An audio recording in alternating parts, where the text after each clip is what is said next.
When two shapes are congruent, all of their corresponding parts are also congruent.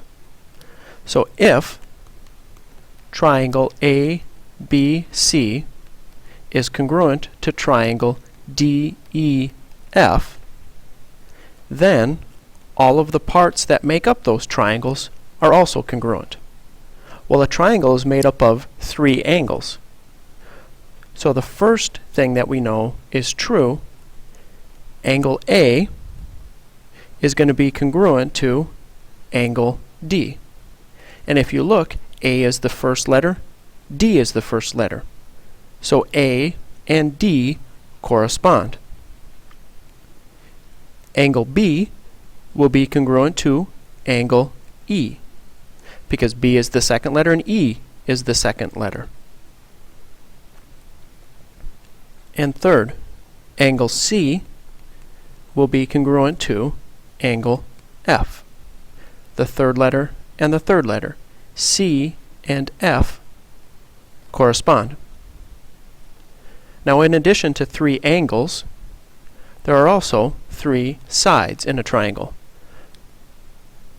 Side AB, the first 2 letters, will be congruent to side DE, the first 2 letters of my second triangle. BC, second and third, will be congruent to EF, second and third. I'm going to use 1 tick mark for AB and DE and 2 tick marks for BC and EF to show that they correspond. Finally, AC, first and third, will be congruent to DF, first and third. So to figure out which parts correspond, follow the letters, and you will have 6 pairs of congruent parts.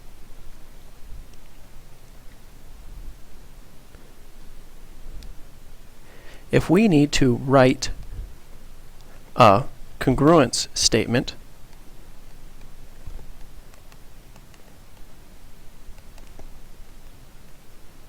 we need to make sure that our corresponding parts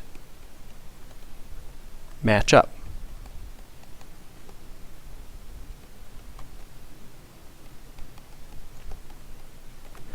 Don't think that just because 2 triangles look like they're congruent, they have to be congruent.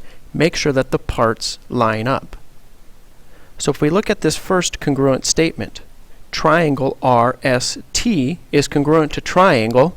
Well, we need to figure out which parts correspond. So let's look at angle R. It has 1 arc mark. It corresponds to angle A, which also has 1 arc mark. Now we go to S.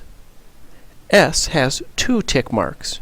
So it looks like we should go to N, but in reality we need to go to M.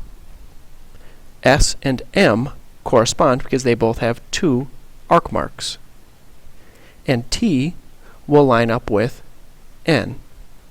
So to complete this congruent statement, triangle RST is congruent to triangle AMN. Our corresponding parts line up. If we change that first triangle, if we change the order and name it SRT, that's going to change the order of our second triangle. S lines up with M, R will line up with A, and T will line up with N. If we start with triangle TRS, T will correspond with N, R will correspond with A, and S will correspond with M. Any time that I change that first triangle, that's going to change my second triangle. I need to make sure that my corresponding parts line up. I can do this many more ways. In fact, there's 36 ways to come up with a congruent statement. Now, of those 36, 18 of them have parts that line up, and 18 of them have parts that don't line up.